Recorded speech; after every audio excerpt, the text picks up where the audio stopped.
So here is my Insta account. So you can click that follow button. You can contact me at any time for any kind of technological queries. I'm ready to help you. On the other end, for web designing or any other courses or internships, if you want to contact us, yes, I'm ready to help you. Here is the contact number to contact us.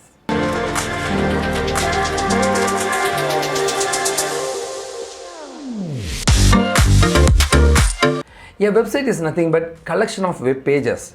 If we want to expose my business in the internet and others should see it, in that case I'll be creating a website. That's where the website starts. I'm the website guy. I need a website to showcase my business to the external world.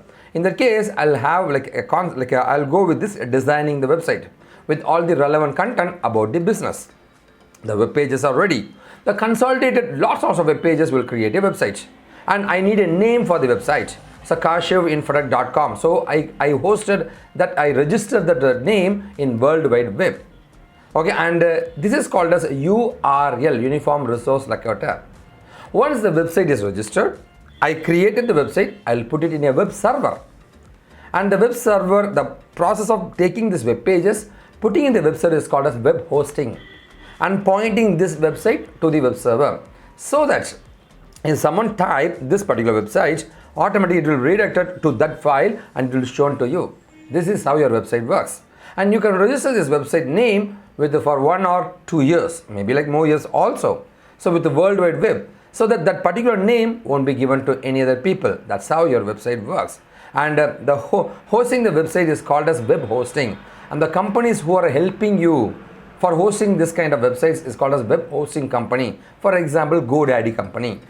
Let's move on to the topics learning link. This link is available in the description and in the first comment. Yes, over here to my website link, just click this on what is website. You got a lot of details about the website, and apart from that, you can see it here. The factors of websites are like web host. Web host in the sense the server which hold all the web pages. So that if I'm typing kashivinfotech.com, from somewhere the pages are coming here and you're able to see the page. And you'll have the address kashivinfotech.com. You should have a name to get the website, to get your pages. And you need a home page, that is a startup page of your website. And that is a design for the page, how I want the design and what is the content I need to load in the web page. This is how the website will be created, and these are the factors of website. You got a lot of information, just go to my website to see all the stuffs.